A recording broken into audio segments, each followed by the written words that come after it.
jiwa yang Tuhan karuniakan dan izinkan untuk dilahirkan di dalam tanah ini. Berpuluh-puluh tahun yang lalu sudah banyak pendeta-pendeta memberitakan firman di tanah ini. 129 tahun yang lalu sudah diizinkan ada hamba Tuhan naik, mendarat, dan berjalan dan berdiri di dalam tanah ini untuk memberitakan Injil. Selama 129 tahun, banyak macam teori, banyak macam ajaran, banyak macam pengertian-pengertian, ideologi-ideologi, baik politik maupun filsafat atau ajaran-ajaran apapun yang masuk ke dalam telinga orang karu. Tapi tidak ada yang lebih penting dari Injil yang pernah didengar oleh saudara selama ini. Amin. Amin. Tidak ada teori manusia yang boleh membandingkan apa yang diucapkan di dalam kitab suci. Tidak ada ideologi dari filsafat apapun boleh mengganti kalimat daripada kebenaran Tuhan Yesus. Firman itu adalah Allah. Firman beserta dengan Allah. Dan firman menjadi daging, hidup di tengah-tengah kita, penuh dengan kebenaran dan anugerah. Dan firman adalah penyertaan Tuhan dengan manusia. Maka firman memberikan Immanuel, memberikan pesertaan Allah dengan umat manusia. Engkau boleh melupakan kalimat siapapun, engkau tidak boleh mengabaikan, tidak boleh melupakan firman dari Tuhan. Karena manusia hidup bukan bersandarkan roti saja, tapi bersandarkan setiap kalimat yang keluar dari mulut Tuhan. Amin. Amin. Semua kalimat manusia akan lewat. Semua teori manusia akan berubah. Semua isme dunia akan hancur. Tetapi firman Tuhan kekal selama-lamanya. Biar apa yang kita dengar malam ini kita simpan baik-baik di dalam hati kita. Dan ingat baik-baik di dalam jiwa kita sampai berjumpa dengan Tuhan. Raja Daud berkata, aku menyimpan firman-Mu di dalam hatiku, maka aku boleh tidak berdosa bersalah kepadamu. Orang bijaksana adalah orang yang mempersatukan diri dengan firman, lalu melalui firman mendapatkan kekuatan kemenangan atas iblis, mendapatkan kebersihan jiwa untuk diperkenan kepada Tuhan. Karena firman itu dari Tuhan dan firman memperkenan Tuhan. Karena firman dari Tuhan, maka firman merubah hidup manusia. Karena firman dari Tuhan yang hidup, maka firman menghidupkan manusia yang dicipta oleh Tuhan.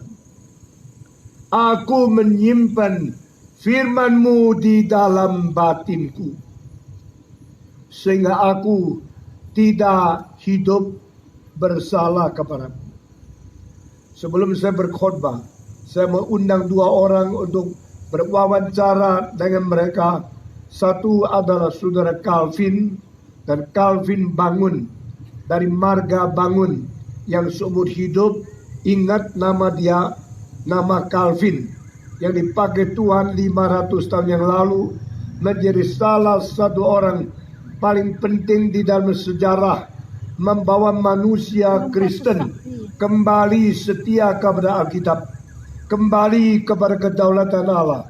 John Calvin yang menjadi pendiri gerakan reform, yang menjadi teolog yang teragung, menjadi seorang menulis doktrin mengenai buku yang berjudul The Institute of Christian Religion, buku yang selama 500 tahun terbukti paling konsisten, paling murni, dan paling setia kepada Alkitab. Dan ini telah menjadi fondasi yang abadi, menjadi kekuatan yang paling teguh di dalam membangun iman orang Kristen. Dari zaman ke zaman, kalau gereja tidak melupakan ajaran daripada Institut Calvin, gereja itu diteguhkan. Dari zaman ke zaman, jikalau orang Kristen memperhatikan setiap kalimat yang ditulis oleh John Calvin, maka orang itu tidak akan menyeleweng imannya. Saya percaya ibu daripada Calvin bangun mengetahui pentingnya ini sehingga anaknya dikasih nama Calvin. Dan ini tidak sia-sia karena Calvin bangun telah dijadikan oleh Tuhan seorang hamba Tuhan melalui didikan reform di dalam pelayanan kami, dan dia sudah lulus dari STT Reform Injili Indonesia, dan dia sudah ditabiskan menjadi pendeta Gereja Reform Injili Indonesia, dan dia sekarang sudah mulai mengajar doktrin reform dan mulai menjadi berkat bagi banyak orang di Jakarta. Hari ini saya khusus memperkenalkan Calvin bangun untuk khotbah di dalam kebaktian tadi pagi dan juga tadi sore kepada pemuda-pemudi sini. Dan sekarang saya minta Calvin bangun naik ke atas untuk berwawancara dengan saya. Mari kita semua tepuk tangan menyambut Calvin di sini. Calvin sekarang sudah umur berapa? 34 tahun. Suara keras sedikit. 34 tahun, Pak. Sudah 34 tahun. Lebih tua 1 tahun dari Yesus. Saudara-saudara, Yesus umur 33 tahun setengah naik ke atas kayu salib, dibunuh, mati dan menjadi penebus dunia ini. Calvin, Tuhan mengizinkan engkau hidup lebih daripada Yesus di dunia. Mungkin Tuhan memberikan 2 kali lipat ganda, mungkin 3 kali lipat ganda. Engkau sekarang kelihatan sangat sehat dan kelihatan sangat cerah sebagai pemuda. Salah satu ciri khas engkau sehat adalah khotbahnya cepat sekali. Kadang-kadang murid saya kalau khotbah terlalu cepat, saya ingin tarik celana dari belakang. Lalu kasih tahu dia pelan sedikit. Karena banyak orang tua sulit mengikuti setiap kalimat. Jangan khotbah seperti roket. Nah, saudara-saudara, saya tanya, engkau dilahirkan di mana? Saya dilahirkan di Medan, Pak. Dilahirkan di Medan sebagai keturunan orang Karo. Saya berdoa Calvin menjadi salah seorang Karo yang menjadi pengkhotbah paling penting di dalam sejarah Karo.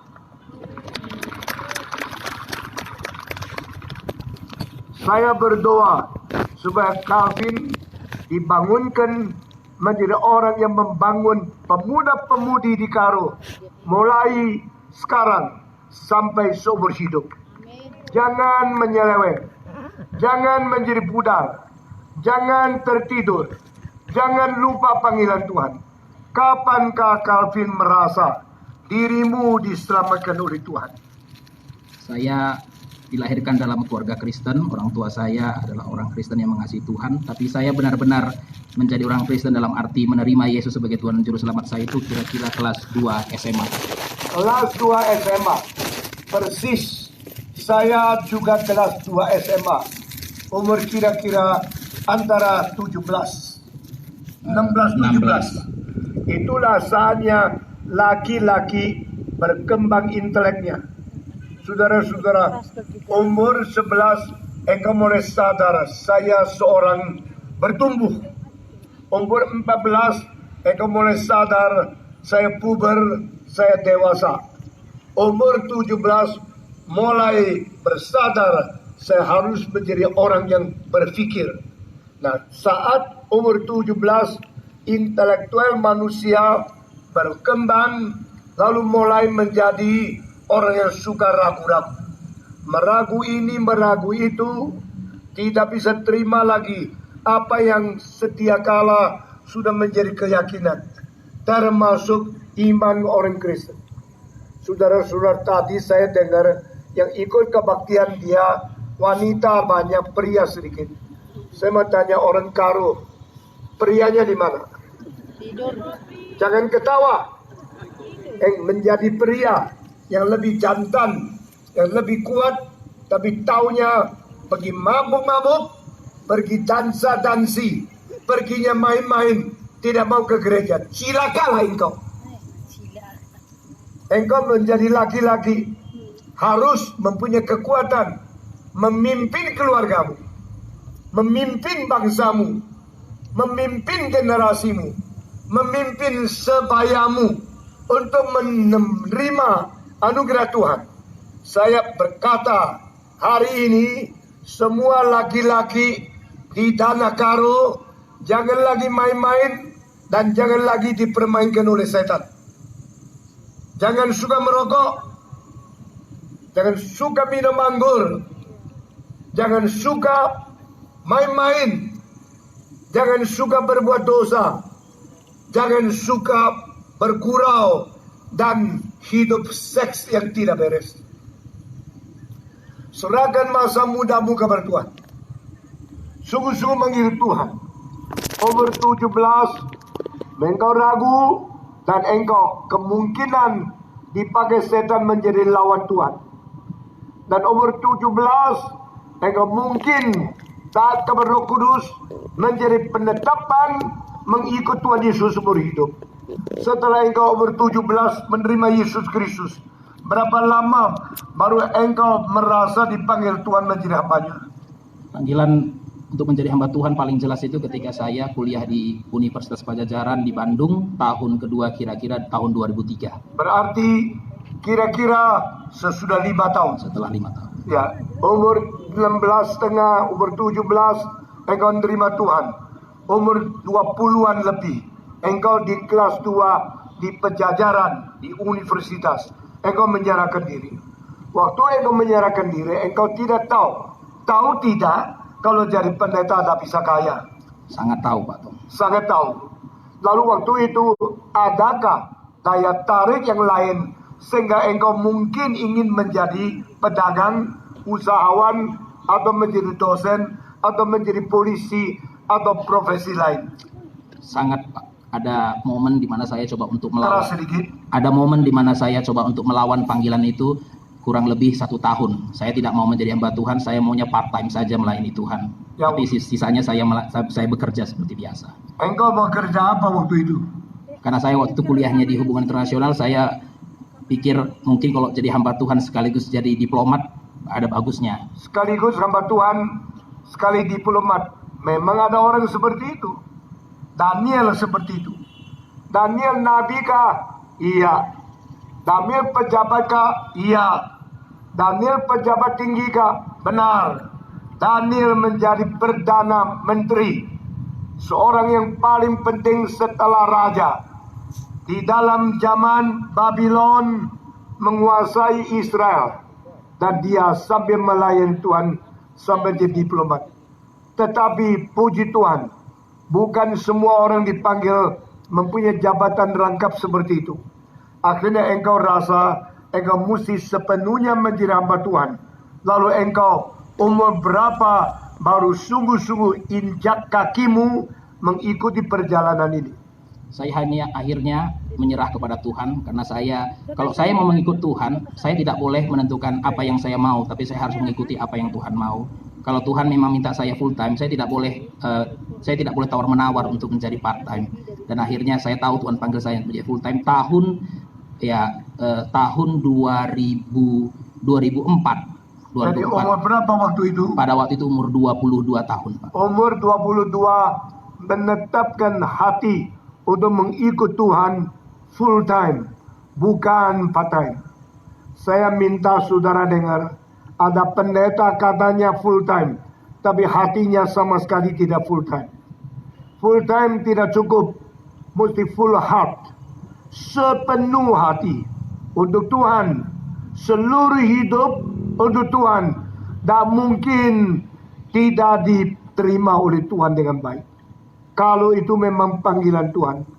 Lalu apa yang kau kerjakan setelah engkau hidup memutuskan full time melayani Tuhan? Apa yang kau kerjakan sebagai pemuda umur 22? Setelah saya yakin akan panggilan saya mulai belajar untuk melayani Tuhan dalam konteks persekutuan mahasiswa. Mulai mencicil belajar buku-buku teologi. Mulai baca buku teologi, mulai melayani mahasiswa. Engkau apain mahasiswa? Apakah engkau mengabari Injil atau hanya ajak mereka ke gereja atau melakukan perdebatan dengan mereka? Saya sering mengajak mahasiswa karena di kampus saya ada banyak orang yang ateis tapi tidak pernah mengaku ateis, lalu saya mengajak mereka untuk ngobrol. Saya juga berbincang dengan mahasiswa yang beragama lain, saya juga mengajak mereka saya coba menginjili mereka untuk memperkenalkan siapakah Yesus kepada mereka. Dan juga saya membentuk sebuah kelompok kecil dari mahasiswa-mahasiswa, di situ saya menginjili mereka, memperkenalkan Kristus kepada mereka. Ini di kota Bandung penting, kota Jakarta banyak mahasiswa, kota Bandung banyak mahasiswa, kota Jogja, kota Semarang, kota Surabaya, kota Ujung Pandang, kota-kota besar seperti Medan, banyak mahasiswa. Mahasiswa adalah hati nurani bangsa. Kalau mahasiswa pengertiannya benar, mereka akan mengkoreksi kesalahan pemerintah. Kalau mahasiswa pikirannya sangat tajam, mereka akan berdiri untuk memimpin bangsa. Tapi kalau mahasiswa tidak mengasihi sendiri, tidak menghormati hidup, dan tidak mencintai bangsa, mereka akan menjadi contoh paling jelek, membawa pemuda-pemudi seluruh zaman jerumus di dalam perzinahan, percabulan. Maka ada orang yang bersaksi di dalam kampus, itu adalah utusan Tuhan. Berapa lama engkau melayani mahasiswa seperti itu? Dimulai dari tahun 2004 sampai saya lulus tahun 2007, jadi kira-kira sampai saya lulus tahun 2006, jadi kira-kira 2 tahun. 2-3 tahun engkau berada di kampus mempengaruhi mereka. Adakah orang yang tadinya ateis setelah penginjilan dan pengaruh engkau, mereka jadi orang Kristen? Pada waktu itu belum ada, karena saya juga menyadari modal yang saya miliki untuk melayani mereka belum memadai. Mereka sudah begitu banyak membaca buku, tapi saya pengetahuannya masih terlalu sedikit. Mereka banyak baca buku, mereka pintar, engkau mau injili mereka, mereka kurang. Dengar kalimat ini baik-baik. Barang siapa ingin menjadi hamba Tuhan, jangan sok saya sudah serahkan diri. Saya pemuda, saya mau melayani Tuhan. Seperti Tuhan kekurangan orang melayani, ada engkau masuk ke dalam wilayah itu, dia senang. Tuhan tidak perlu kamu, karena orang lebih pintar dari kamu banyak. Kamu hanya salah satu di antara beratus-ratus juta manusia di dalam zaman ini. Dan hak apa engkau bisa mengajar orang lain? Hak apa engkau bisa membawa orang lain kepada Tuhan? Banyak yang lebih pintar dari kamu. Maka engkau perlu bersandar kepada Roh Kudus dan belajar buku sebanyak mungkin. Lalu baik-baik memakai pengetahuan yang dikuduskan oleh Tuhan untuk membawa manusia kembali kepada Tuhan. Apakah sesuai itu engkau banyak baca buku, dan perubahan apa yang akhirnya menjadikan engkau menjadi seorang hamba Tuhan? Saya bersyukur untuk 2 momen dalam hidup saya yang membawa saya menjadi hamba Tuhan. Yang pertama, ketika saya berada di dalam persekutuan mahasiswa, saya menyadari kaum intelektual tidak pernah dilayani oleh hamba Tuhan yang punya intelektual. Saya merasa kaum intelektual di tempat saya sering dilayani oleh hamba-hamba Tuhan yang lebih menekankan emosi daripada intelek. Dengar baik-baik, banyak pendeta membangkitkan emosi cinta Tuhan, tetapi kesulitan mahasiswa, pengertian intelektual, keraguan terhadap ajaran Alkitab tidak dilayani. Semua pendeta dengar baik-baik. Jangan kira engkau sudah lulus sekolah teologi. Jangan kira engkau sudah pemimpin gereja.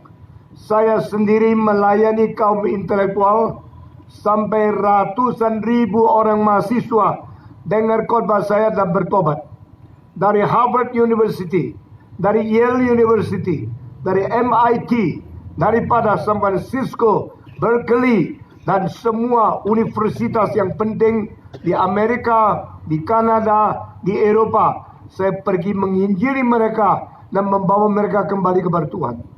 Pertanyaan-pertanyaan mereka yang sulit dijawab oleh banyak pemerintah, banyak pendeta di Indonesia. Saya melayani mereka.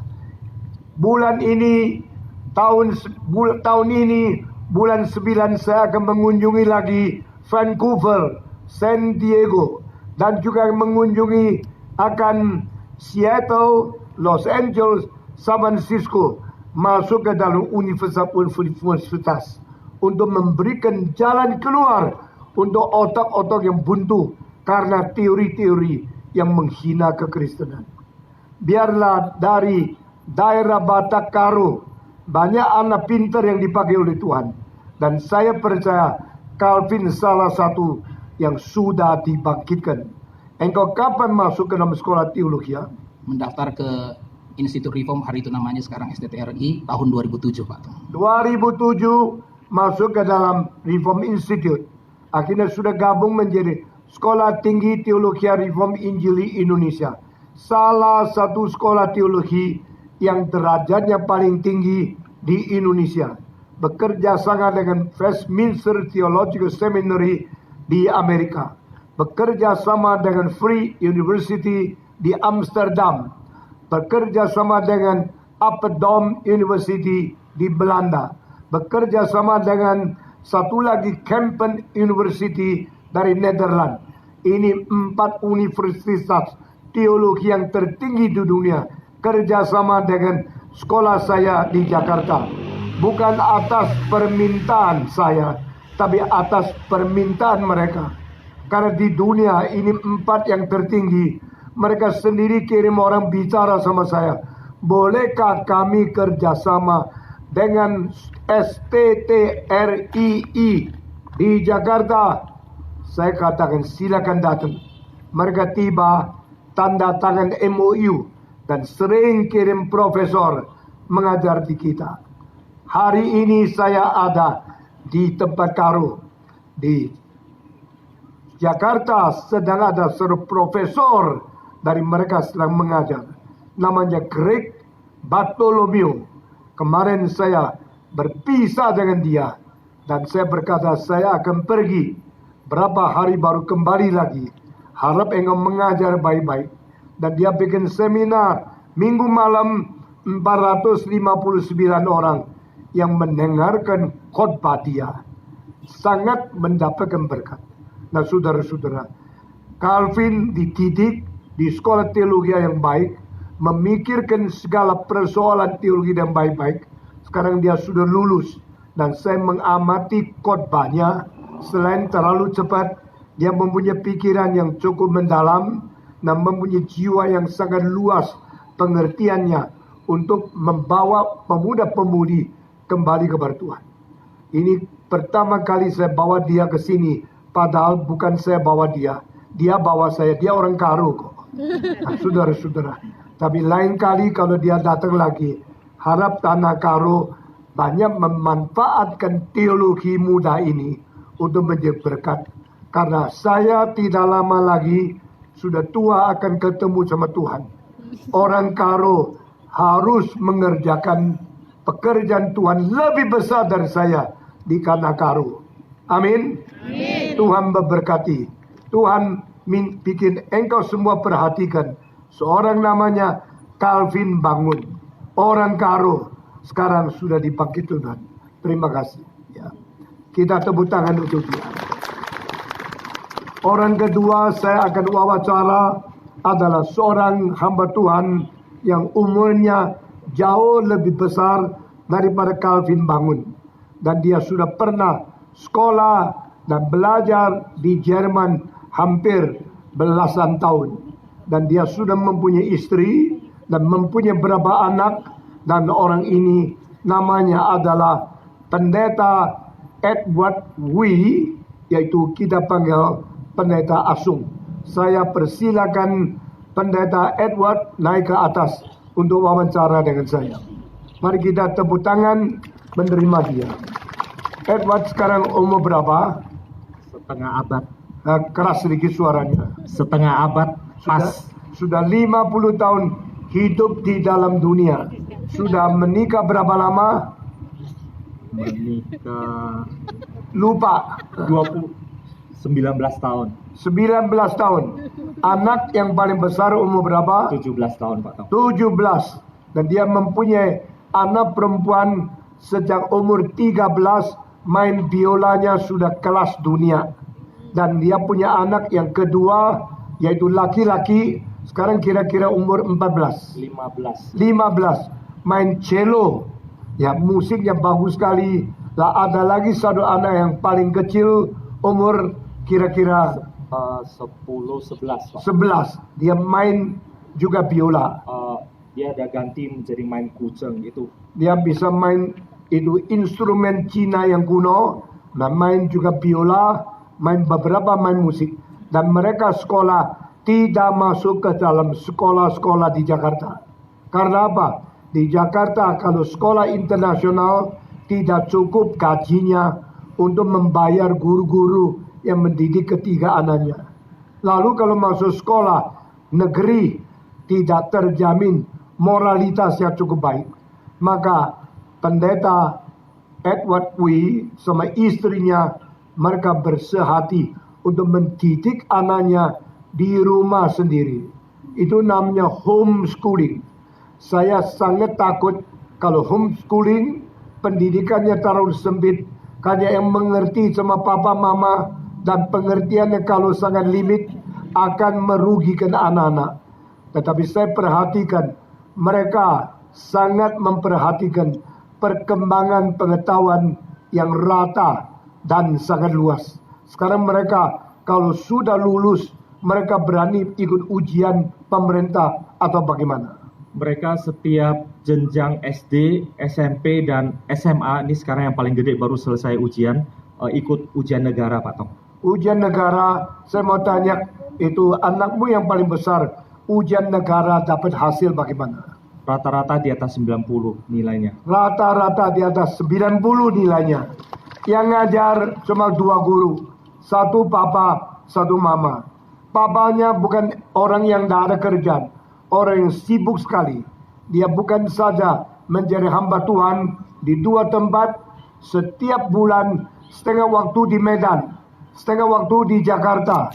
Dia harus melayani jemaat di Medan, jemaat di Jakarta. Dia harus bikin hal-hal yang penting di dalam literatur. Dia harus mengajar sekolah teologi. Dia harus mengajar sekolah penginjilan. Jadi ini salah satu pendeta yang sibuk. Dan dia melayani kira-kira 80 anak muda yang paling tinggi intelektual di Indonesia. Yaitu Persekutuan FIRES. F-I-R-E-S. Fire artinya apa? Api. Api. Fire. Fire tambah S berarti apa? Banyak apinya. Sebenarnya fires itu nama yang saya kasih. Ini ada 5 huruf yang masing-masing mewakili Fellowship of Indonesian Reform Evangelical Students. Jadi Fellowship Persekutuan Mahasiswa Reform Injili Indonesia. di Indonesia, namanya FIRES. Dan ini 80 pemuda-pemudi, 2 kali kebaktian 1 minggu di luar kebaktian hari Minggu. Dan mereka mempelajari filsafat, teologi, doktrin, sastra, dan kebudayaan. Sehingga mereka menguasai dan mengerti banyak kesulitan-kesulitan yang paling intelektual. Dan dari FIRES, berapa puluh murid ini, banyak orang digugah, lalu mereka menjadi hamba Tuhan. Sudah berapa banyak orang yang pernah dari FIRES menjadi murid sekolah teologi. Sementara baru 5, tapi masih mengantri belasan orang yang akan masuk ke STT Pak Tom. Sudah 5 orang masuk, sudah ada yang lulus, Tahun ini akan pertama lulus dari STT. yaitu saudara Kias. Dia akan lulus. Dan Kias sudah nikah, sudah ada anak. Lalu masih ada 4 menerus. Sesudah itu masih ada belasan orang antri tunggu masuk sekolah teologi. Dan saya mengatakan satu kalimat, dengar. Semua lulusan STT-RI yang dicalonkan ke dalam STT dari FIRES adalah yang paling intelektual, yang paling unggul di dalam memimpin kaum intelek di Indonesia pada 30 tahun yang akan datang. Ini ada di leading and key person to lead the intellectual people among the young people in Indonesia. Di dalam 30 tahun akan datang, saya percaya banyak pendeta yang terbaik yang bisa memimpin orang paling pintar ada di bawah pendeta Edward W. sekarang. Kita bersyukur. Jikalau ada kemungkinan bikin seminar, undang pendeta Edward yang menjadi penceramah, engkau tidak mungkin kecewa. Dia akan memberikan isi, memberikan bobot, memberikan segala kuliah-kuliah dan segala bahan-bahan yang dikhotbahkan, diceramakan untuk mencerdaskan Anda menjadi orang pintar. Sesudah mengerti apa yang diajarkan oleh dia, engkau tidak perlu minder lagi. Engkau berani berdebat dengan orang paling pintar di dalam dunia. Tuhan memberkati. Saudara-saudara, mungkin saya datang ke Tanah Karo sudah hampir selesai kesempatannya. Karena saya sudah tua. Tapi sebelum saya pergi berjumpa dengan Tuhan, saya sudah bawa Calvin Bangun, saya sudah memperkenalkan Edward W. untuk meneruskan pelayanan yang besar dan penting untuk daerah Karo di sini. Tuhan memberkati kita masing-masing. Semua tepuk tangan bersyukur kepada Tuhan. Thank you. Sekarang kita akan masuk ke dalam doa dan kita memulai dengarkan khotbah pada hari ini. Mari kita tunduk kepala. Bapa di dalam surga, kami berterima kasih anugerah-Mu yang tidak terhingga akan Tuhan karuniakan kepada kami pada malam ini. Kami menyerahkan hamba-Mu yang hina ke dalam tangan Tuhan yang Maha Kuasa. Kiranya Engkau sendiri dengan urapan Roh Kudus memberikan keberanian, bijaksana, kesucian, dan juga memberikan urapan dari kebenaran yang penuh dengan anugerah, penuh dengan kelimpahan kebenaran Tuhan untuk masuk dalam telinga kami masing-masing. Kami serahkan kebaktian ini dari awal sampai akhir di dalam tangan Tuhan. Dalam nama Yesus Kristus, kami mengusir setan dan segala anasir jahat, segala pesuruh yang mengikuti dia, keluar dari ruangan ini. Kami berdoa supaya setiap orang yang berada di lapangan ini boleh mempersiapkan hati untuk menerima ajaran dari Tuhan, untuk merubah hidup, dan untuk menjadikan kami orang Kristen yang bangkit diri di hadapan Tuhan, menjadi pengikut Kristus yang setia dan yang sampai tekun sampai akhir. Dalam nama Yesus Kristus, Penebus dan Juru Selamat kami yang hidup, kami sudah berdoa. Amin. Beberapa tahun yang lalu saya pakai 5 tahun keliling Indonesia 140 kota mengadakan Kapin pertama. Dan mulai hari ini saya mau pakai 3 tahun lagi untuk keliling Indonesia mengadakan Kapin kedua. Setelah Kapin kedua selesai, mungkin ada Kapin ketiga, keempatkah, saya tidak tahu. Kalau 100 kota di dalam 3 tahun ini selesai, saya sudah umur 82. Mungkin saya tidak datang lagi ke Karo. Ini adalah tahun-tahun terakhir. Kecuali Tuhan memberikan kesehatan yang luar biasa, baru saya mengadakan Kapin ketiga. Tapi hari ini, saya anggap salah satu kebaktian terakhir yang harus saya bertemu dengan saudara di sini.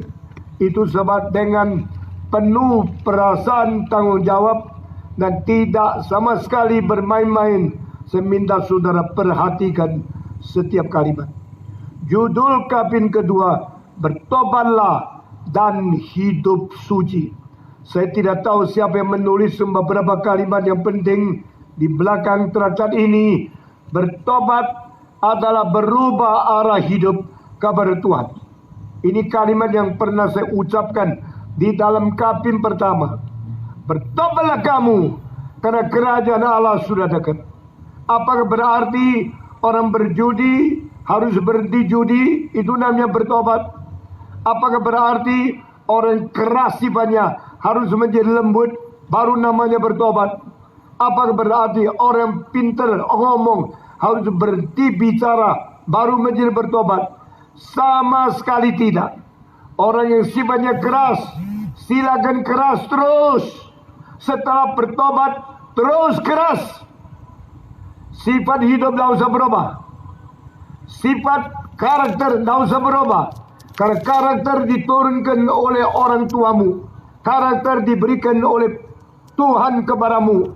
Tetapi karakter itu harus berubah arah. Dulu engkau sifatnya keras. Setelah bertobat, silakan terus keras. Bedanya, dulu keras kepada Tuhan, sekarang keras kepada setan. Itu namanya pertobatan. Pertobatan dulu suka marah-marah. Dulu marah-marah kepada Tuhan. Marah-marah kepada manusia. Sekarang marah-marah kepada diri. Marah-marah kepada iblis. Itu namanya pertobatan. Pertobatan bukan berubah sifat. Pertobatan bukan berubah karakter. Pertobatan berarti berubah arah rohani. Sekarang menghadap Tuhan, berarah yang benar, bersifat yang sesuai kehendak Tuhan. Berarah kepada Tuhan dan berkarakter yang sesuai kepada Tuhan. Itu perubahan arah. Perubahan yang seperti ini adalah pertobatan sejati. Lalu hidup suci. Apa artinya hidup suci? Hidup hanya berkenan kepada Tuhan. Semua. Hidup hanya berkenan kepada Tuhan. Hidup hanya satu arah. Hidup hanya menyenangkan Tuhan. Itulah hidup suci. Soren Abi Kierkegaard di dalam 180 tahun yang lalu menulis satu makalah di Denmark di dalam abad ke-19. Dia berkata, a pure-hearted man is the people who can see God. Ini kalimat Yesus Kristus. Barang siapa yang hatinya suci, dia akan nampak Allah itu sendiri. A man can see God. You can face the countenance of God because you are pure-hearted. Jikalau hatimu suci, kamu selalu memandang Tuhan. Kamu selalu melihat Tuhan. Yang orang lain tidak mungkin lihat, kamu lihat. Orang lain tidak sadar, engkau sadar. Engkau lihat apa? Engkau lihat muka Tuhan. Engkau sadar apa? Engkau sadar engkau menghadap Tuhan. Engkau sadar Tuhan sedang memperhatikan engkau. Engkau sadar engkau sedang hidup di hadapan Tuhan. Tetapi orang suci, bagaimana kita mencapai? Bukankah kita pikiran selalu kosong? Bukan hati kita selalu najis? Bukankah kita selalu pikir yang tidak-tidak? Susah menjadi orang suci. Tetapi Alkitab berkata, orang suci adalah orang yang hanya menyenangkan Tuhan. Maka Kierkegaard mengatakan, a pure-hearted man is a one-hearted man. Orang yang hanya satu niat, hanya satu arah, hanya satu keputusan. Saya hidup untuk hanya menyenangkan Tuhan. Itulah orang suci. Saudara-saudara, kesucian bukan dibikin-bikin. Kesucian bukan ditambal-tambal. Kesucian bukan satu topeng yang ditaruh untuk menutupi mukamu. Lalu kelihatan saleh, kelihatan ibadat, kelihatan agamawi, kelihatan sangat cinta Tuhan. Itu namanya pura-pura yang sangat teknologi tinggi. Kesucian bukan pura-pura. Kesucian bukan pasang topeng. Kesucian adalah kesejatian motivasi yang tidak mungkin dipalsukan oleh hal yang lain. Satu kebersihan hati nurani yang tidak ada embel-embel yang lain yang memalsukan dirimu. Itu kesucian. Saudara-saudara, setan bisa memalsukan semua karunia. Setan bisa memalsukan semua cara ibadah. Setan bisa memalsukan semua sikap keagamaan. Tapi setan tidak bisa memalsukan kesucian. Itu sebab orang yang suci adalah orang yang sungguh-sungguh hidup bersih, hidup murni, hidup jujur, hidup sungguh-sungguh tidak pura-pura di hadapan Tuhan. Dan itu sebab tema Kapin kali ini adalah bertobatlah dan hidup suci. Saya tanya, kenapa tidak mengatakan hidup benar? Kenapa kita mengatakan bertobatlah dan hidup suci? Bukanlah di dalam kebenaran itu mengandung juga kesucian. Tapi saya singkat, saya konsentrasi langsung berkesucian. Dengan demikian engkau tidak bisa melarikan diri daripada motivasi. Engkau harus jujur, murni, mau hidup memperkenan Tuhan. Saudara-saudara, dunia terlalu najis. Banyak alim ulama di dalam agama-agama. Kelihatan pakai baju putih. Kelihatan mengajar kebenaran yang bagus. Tapi hidupnya pergi mencari pelacur. Hanya tidak diketahui oleh pengikut agamanya saja. Saudara-saudara, saya melihat ada orang tunjukkan bagaimana seorang alim ulama cari pelacur yang telanjang. Lalu masuk ke dalam internet. Seluruh Indonesia melihat.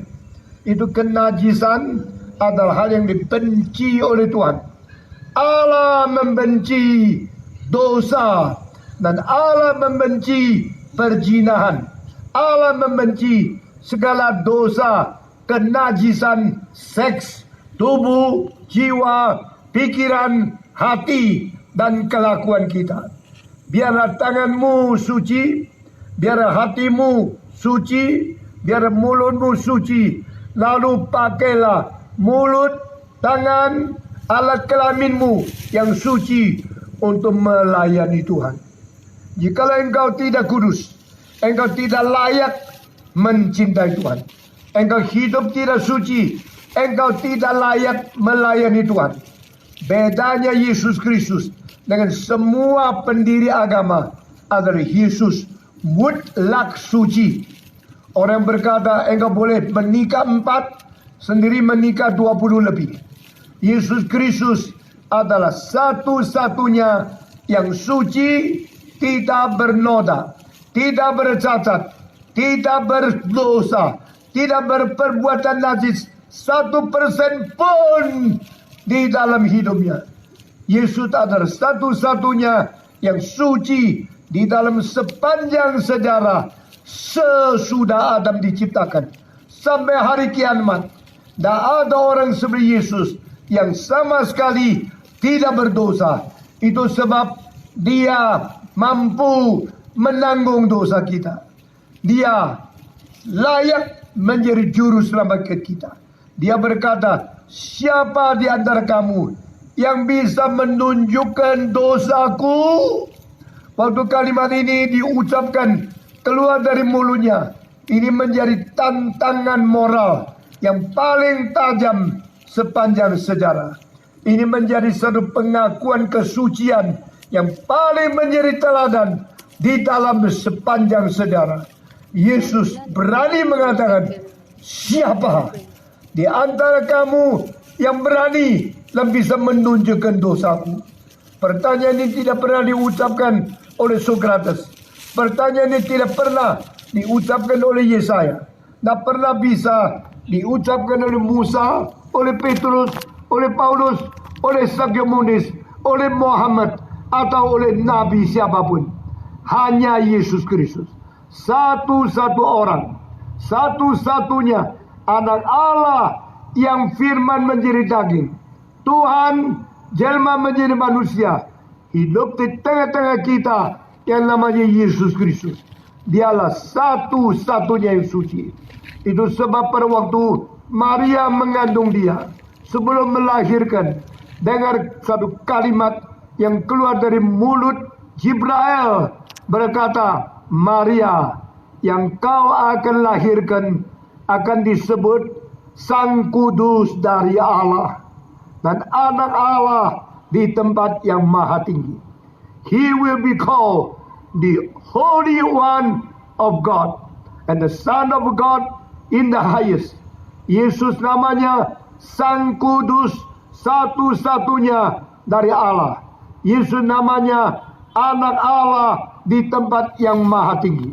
Puji Tuhan, kita memiliki juru selamat Yesus Kristus yang paling suci dan datang dari tempat paling tinggi. Amin. Tidak ada nabi seperti ini. Tidak ada pendiri agama seperti ini. Tidak ada rasul seperti ini. Saya tidak peduli berapa hebat pendiri-pendiri agama, tetapi tidak ada satu orang mempunyai derajat kesucian seperti Yesus. Tidak ada satu orang mempunyai mutu kesucian seperti Yesus. Dia adalah Sang Kudus, the only Holy One of God, dari Allah Bapa. Saudara-saudara, di dalam semua pendiri agama terdapat dosa-dosa. Dan mereka sendiri mengaku mereka orang berdosa. Mereka sendiri sadar mereka orang najis. Termasuk Yesaya, termasuk nabi-nabi yang lain, termasuk Petrus. Petrus pada waktu melihat kuasa Tuhan, dia sadar diri orang berdosa. Dia berkata, "Oh Yesus, tinggalkanlah daripadaku, karena aku orang berdosa." Yesaya berkata, "Saya cilakalah, karena saya manusia yang bibirnya najis, hidup di tengah-tengah manusia yang bibirnya najis." Tuhan Allah langsung suruh seorang malaikat membawa arang yang terbakar, membersihkan mulutnya, supaya dia boleh menjadi suci, dia boleh menjadi hamba Tuhan yang menyampaikan firman Tuhan.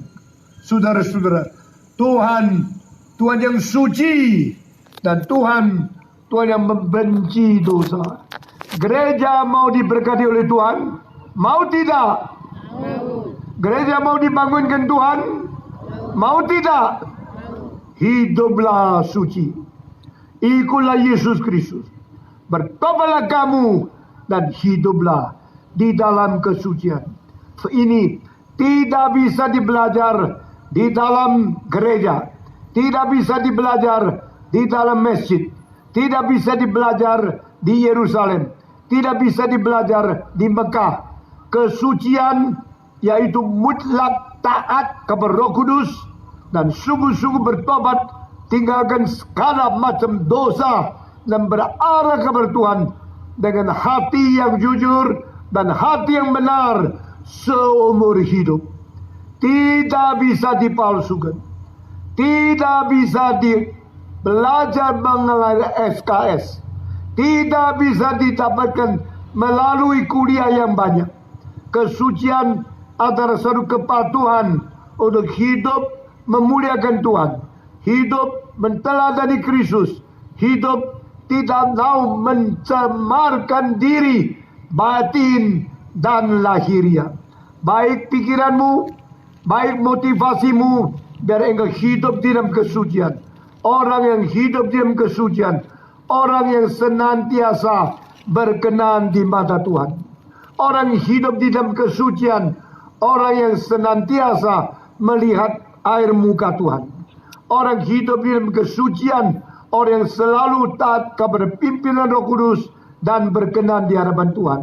Sedikit kotor melanda hidupnya, dia langsung tidak bisa tahan karena dia suci. Tangan kita kalau kena banyak pasir, kita tidak rasa. Kaki kita kalau kena banyak kotoran, kita juga tidak rasa.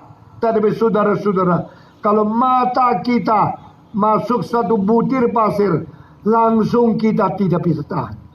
Karena mata itu mempunyai syaraf yang paling peka. Mata itu mencintai kebersihan yang paling mutlak. Sehingga sebutir pasir masuk mata, tanganmu tidak bisa diam. Engkau akan keluarkan dia. Engkau akan berusaha untuk mengeluarkan pasir yang berada di mata itu.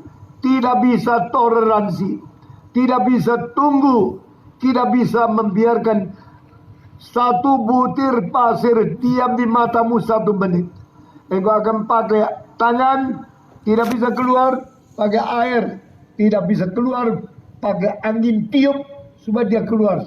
Tetap tidak bisa pakai bore water, tetap bisa pergi ke dokter.